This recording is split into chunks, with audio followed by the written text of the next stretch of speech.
our podcast series, How to Triage Cancer, in partnership with Armor Up for Life. My name is Loriana Hernandez Aldama. I'm a former news anchor, medical reporter, two-time survivor, speaker, author, and the proud founder of Armor Up for Life.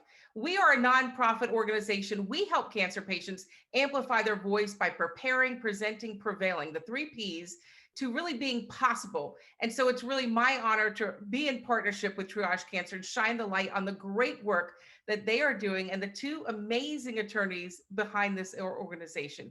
You might say to yourself, what is legal about cancer? Let me tell you firsthand, and if you're a cancer survivor, if you've been through it, you understand. After a year-long stay in the hospital battling leukemia, a bone marrow transplant, and 5 years later, breast cancer, there is a lot that is legal about cancer. So let me introduce to you the two rock stars. I think they're rock stars, and you will too. Joanna Morales and Monica Bryant, to talk about this very topic and how that relates to some of the financial issues and burdens that might arise after the diagnosis. So first, let me tell you about Joanna Morales. She is a cancer rights attorney and also co-founder and chief executive officer of Triage Cancer. Joanna has spent more than 26 years working on behalf of individuals fighting about cancer. Monica Bryant is also a cancer rights attorney and helped co-found Triage Cancer. Together, they educate and help people really understand how to cope with cancer, help the caregivers and health care professionals about ways to introduce and reduce the financial burden of cancer. So the goal of this podcast is really to educate you and share very practical information and help everyone navigate a cancer diagnosis, which is so important. And in this first episode, we have three big goals. And we want to take a few minutes to talk to you about who is Triage Cancer, what is legal about cancer, and how can we minimize the financial burden of a cancer diagnosis, the financial toxicity. So Monica and Joanna, welcome both of you. I'm so excited to talk to you. You know, I adore you and I'm so in awe of the work that you're doing. So let's start with, who is Triage Cancer? I am, as you mentioned, a cancer rights attorney, and together in 2012, Joanna and I co-founded Triage Cancer, which is a national nonprofit that provides education on the practical and legal issues that arise after a diagnosis. And we do that through events, materials, and resources.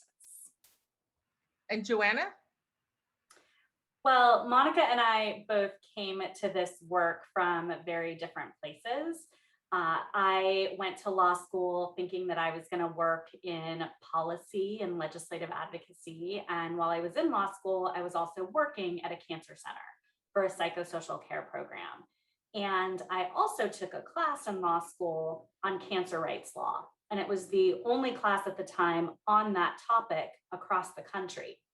And so I learned some really interesting things in school that were coming up on a daily basis in my work. One of the things I was responsible for was to actually fit patients for mastectomy bras and prostheses in the cancer center's boutique. And in doing that process, I also billed insurance companies for those items. And often insurance companies would deny coverage for those prostheses and mastectomy bras. And I would get them on the phone and I would say, well, this is supposed to be covered by insurance.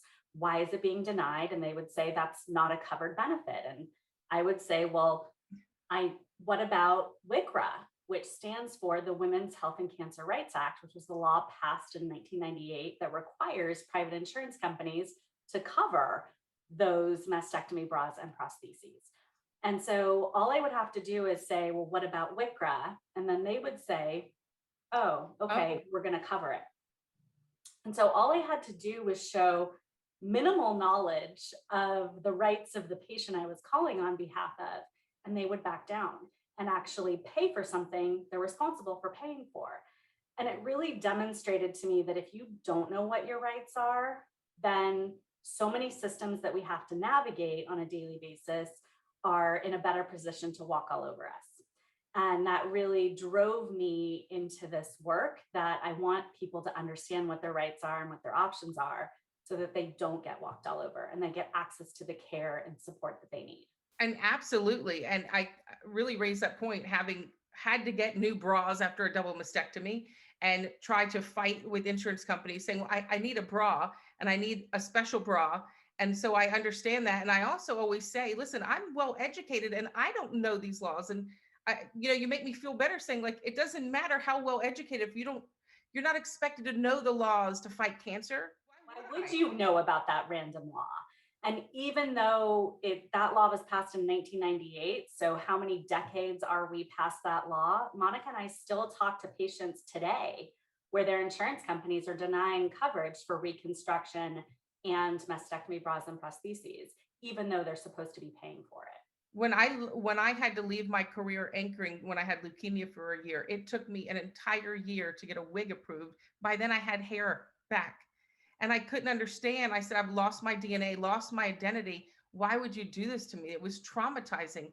And I would sit in bed and I'm getting chemo treatment, fighting with insurance. And I wish I met you both sooner. And I kept saying, how is this possible? I mean, it's really sad that cancer patients, it adds to the burden, to the stress and everything else that we're already going through. And so I really appreciate you giving that insight. And I was looking up some numbers that just in 2021, 1.9 million people will be diagnosed with cancer in the United States. And as far as survivors, we have nearly 17 million cancer survivors. By 2030, that number is expected to jump to 22.2 million. So thankfully, we're saving more people, and those we're saving, we have to move on with life, but we need to know our rights, and we can't go down a downward spiral because we can't afford to get through our cancer treatment. Absolutely. And, wigs are actually a great example of where there isn't a law that requires insurance companies to cover wigs. And so that's an example of where there's a gap in the law, even though there's a serious need by patients. And it also is an example of a great advocacy opportunity. Well, we'll have to talk more about that then after our podcast. Okay, well, Monica, let's talk about what else is legal about cancer. Can you tell us what you mean about the legal issues? Well, we get asked a lot, what's a cancer rights attorney? What could possibly be legal about cancer? And my answer is almost everything. From what drugs are approved to treat cancer, to what insurance companies are required to pay for, to what are your rights to take time off from work or to work through treatment or to return to work after treatment.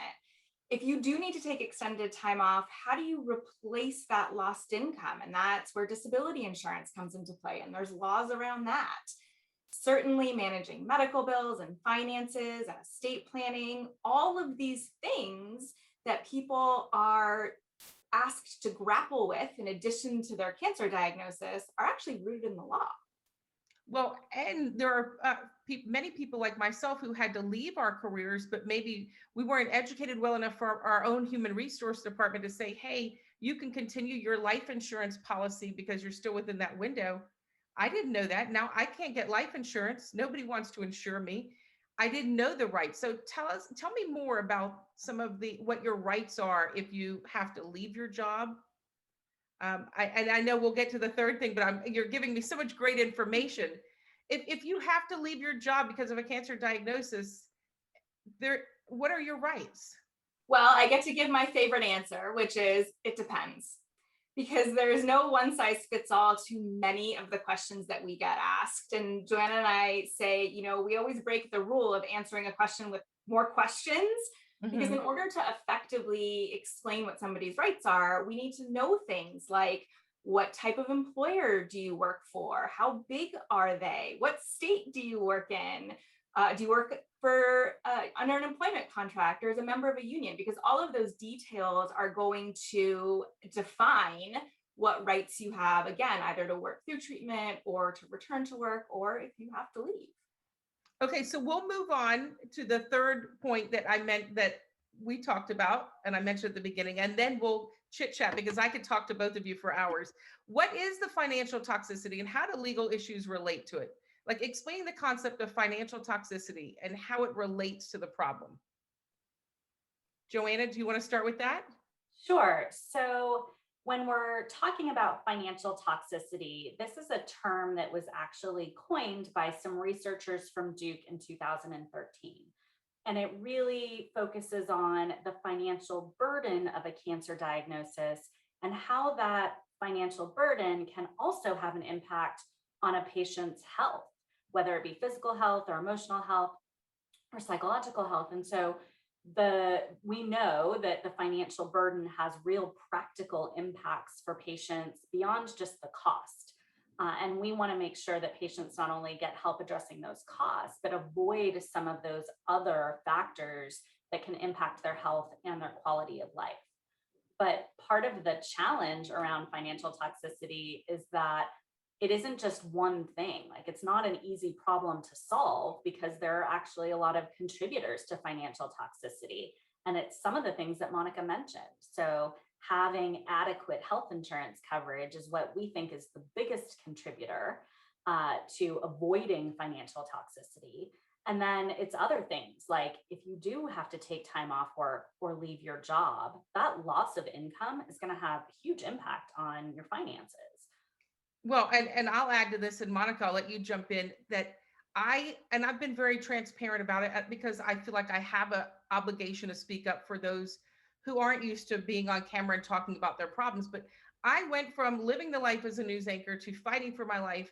And then my husband nearly losing his job. We found him another job. We were losing our house. He had to move. It was a big mess, but I went from living the life, fighting for my life, to wanting to take my own life. And I thought, how am I suicidal after fighting for so long? But the bills were this high, and it was a full-time job for maybe 2 years, because when you spend a year in the hospital, the bills just mount. And it was all day, every day. I was like, do I make memories with my son in case I die? Do I spend all this time on the phone in case I live because I have bills? And I just wanted to give up. And it started to take a toll on me. And I thought, well, how do other people do this? I have a husband who finally found a job, but it is that can take a toll on your psychological well-being, where you just don't want to be here. Absolutely. And unfortunately, your story is not, I mean, it's certainly unique, but it's not the only time we hear stories like that. And we have mountains of anecdotal evidence that illustrates how this financial toxicity really does impact somebody's overall quality of life. But we also have lots of scientific research to back that up. And the rates of stress and anxiety and depression in individuals who have been diagnosed with cancer and face financial burden skyrocket. Absolutely. You were saying with the impact of the caregivers, the family members, and the caregivers have to be fit enough mentally, physically, financially. That's part of the whole fitness wheel, I say, when you armor up, to be able to get through this process, because it can increase the stress. And what I advocate on our side with Armor Up for Life is stress causes inflammation. Inflammation is a fertilizer for cancer. So you're just causing more and could potentially lead to a secondary cancer and put us at risk for more. So it really does behoove anybody who could step in and help reduce the financial impact for cancer patients, can save lives and improve patient outcomes. So what practical suggestions do you have on how people can avoid the financial toxicity, and who we can reach out to minimize that? Well, at Triage Cancer, we have an endless number of resources that are intended not just to help patients in dealing with all of these issues related to insurance and employment issues and finances, but also to help caregivers, because caregivers also have rights in these circumstances. So whether it's employment rights or access to paid leave, depending on the state that you're in. So caregivers can also be prepared with information about their rights and their options, so that we can help try and prepare the entire family for dealing with some of these issues and minimizing that financial toxicity for everybody. Can you give me some examples? I love the word prepare, because it's part of my 3 Ps, and we're all preparing ourselves for illness so we could present well and position ourselves to prevail. And that's preparing financially. So how can we prepare? If someone's watching this and they have not been affected by cancer and they don't have a loved one affected, there's still 1 in 2 chance that in their lifetime, his or her lifetime, will be affected by cancer. How can we get ready so we're financially prepared for an illness like this? Well, ideally, if we could reach every patient when they're first diagnosed, we could give them the information that they need to make decisions throughout their whole course of treatment and into post-treatment survivorship. But unfortunately, there's two problems with that. One, we know that when patients are first diagnosed, it's incredibly overwhelming. And so focusing on many of these practical and financial issues aren't top of mind. Top of mind is focusing on medical care.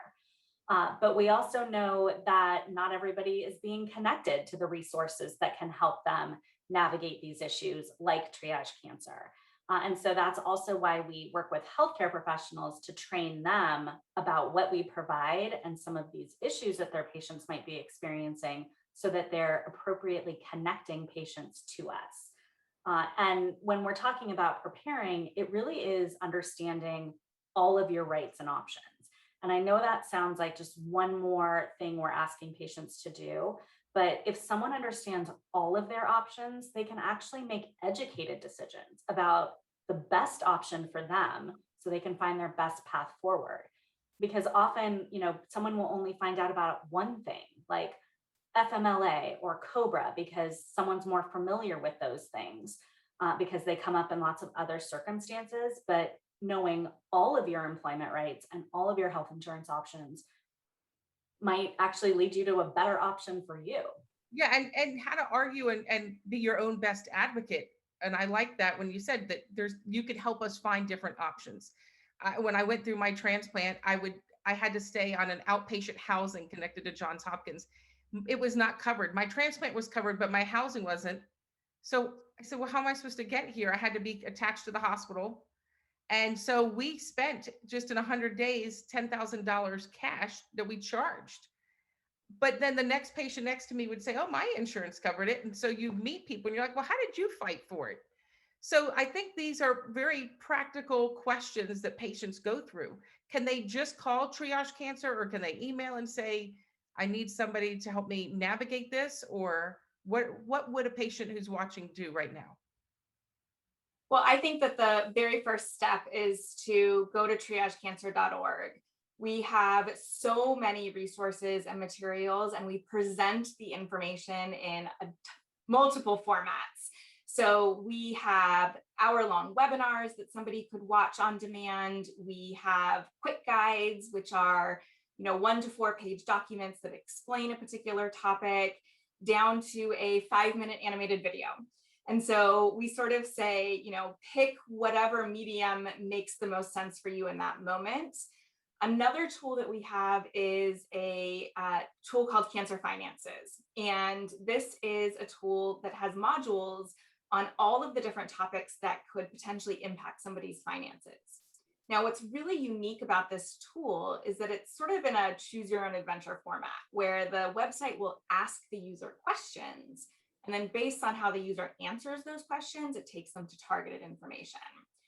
And we thought this was really important because, as Joanna said, people are overwhelmed. There's already too much to figure out and to deal with, and the emotions on top of it. And so we really want to be able to help people find the information that they need, and not really worry about the things they don't need to worry about, or maybe can deal with later, which of course is the very definition of triage, and it's how we got our name.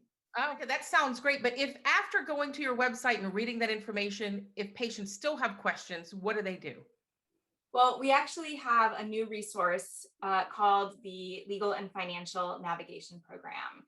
And so individuals who have been diagnosed, or caregivers, or even healthcare professionals can fill out an intake form on our website, and then they'll get a link to schedule a 30-minute phone call with one of our staff. Because as I mentioned earlier, sometimes the answers to the questions really do depend on somebody's specific situation. So we're always happy to try to help provide answers to somebody's specific situation. Well, it's been great talking to both of you. We have many more episodes to do. And in our next episode, we're going to give some key steps to help you pick the best health insurance plan for you. We've talked about COBRA, we've talked about plans. We're going to dive much deeper into that into the next episode. And there are some exciting new ways that you can get help paying for your coverage. So we hope that you tune in. In the meantime, you can get more information about these very topics we discussed, what we're going to discuss, as Joanna and Monica mentioned, at triagecancer.org and cancerfinances.org.